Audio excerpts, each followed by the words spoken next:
Hey guys, welcome to week 6. I hope you had a great weekend and that things are going well for you. So, I want to preview a little bit of the material because we are starting a new chapter, and chapter 2 can get a little tricky if you're not really paying attention to what you're doing. So, just a couple of reminders before we get started. Don't forget to do those beginning of the week check ins on Monday and the end of the week checkouts on Friday. We're getting better at the beginning of the week check ins, but I'm still missing quite a few people on the end of the week checkout. So, make sure you're filling those out. So, chapter 2 is going to take the next 2 weeks. So, we're going to get all of the learning is going to be this week, and then next week you don't have school on Monday, and it'll be a review of Z scores and then a review of the chapter. Your test will be Thursday, and then your project will be Friday. So I just want to give a little preview into these topics. Please reach out to me if you have questions. You can screenshot a question and send it to me. I'll make a quick video and send it back to you. We can hop on Teams. You can email me specific questions, but don't sit in confusion or frustration. Please reach out to me. All right, so the first thing we're going to talk about is percentiles. And the notes and the videos are going to go more in depth, but I just want to give you a working definition. So, a percentile tells you the percent of people at or below your given value. So, if we're looking at the 75th percentile, we're talking about 75% of the students scored at a 1400 or below. So, it gives you the perspective of who is at your value or below. Okay, we're going to get into what's called the empirical rule, and you're going to want to know these three numbers right here: 68, 95, and 99.7. So, last chapter, we talked a lot about measures of center and spread. And with the normal curve, we always want to use mean and standard deviation. And remember, standard deviation was the spread about the mean. So, what we do is we take this normal curve, we put our mean in the middle, and we measure things in standard deviations.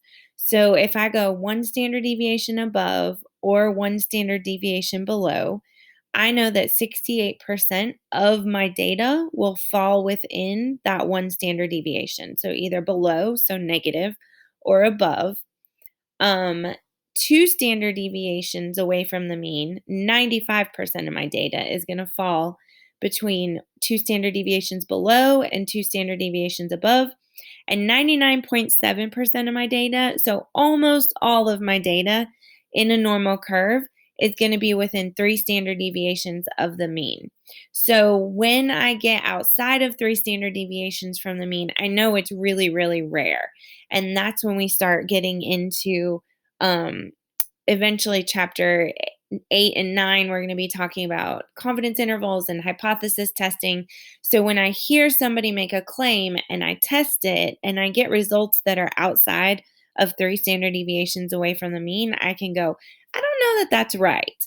So that's what our normal curve does for us. So 68% of my data is within one standard deviation, 95 is within two standard deviations of the mean, and 99.7 is within three standard deviations of the mean.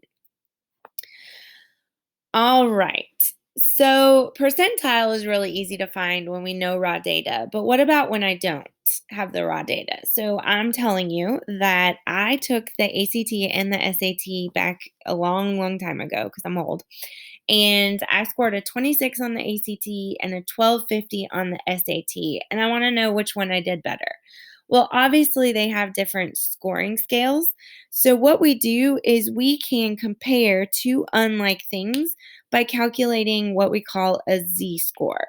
And that Z score will take my score, compare it to the mean and the standard deviation, take this score, compare it to the mean and the standard deviation, and I get a standardized value with which I can compare. So, I'm throwing a lot at you. I don't expect you to understand this, but I just wanted to preview with you. So, a Z score is a very simple calculation. It's my observed score minus the mean divided by the standard deviation, and that gives me a Z score. So, the example would be if the mean was 48 and I can see that the standard deviation is 5, because this is 5 above and 5 below. So, if I were to take my observed score, 45, minus my mean, which is 48, and divide by the standard deviation 5, I can standardize it into here's my mean, here's one standard deviation below the mean.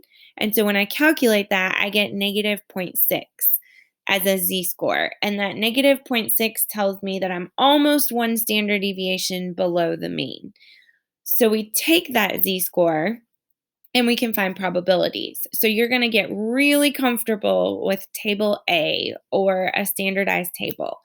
So the big things to know about table A is that table A always shows the probability of being below a specific z-score. So whether it's a positive z-score, meaning it's above the mean, or a negative z-score, meaning it's below the mean, what the table tells me is the probability of being below.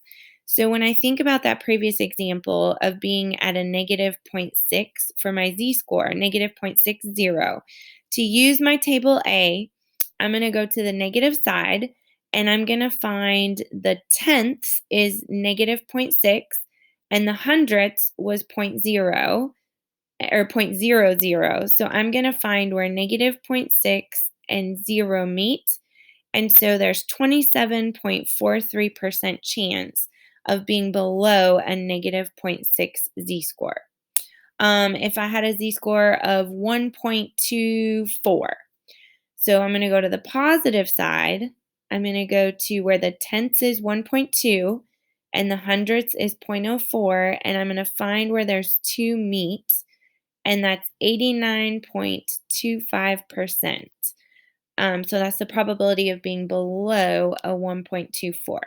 So obviously my notes, my video or the videos that I put up are going to walk you through this a lot more in depth, but I just wanted to preview what you're going to do.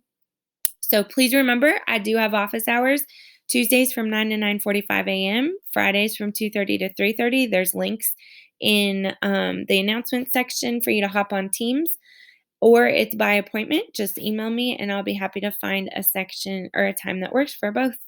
All right. I hope you have a great week. Good luck and rock the Z scores.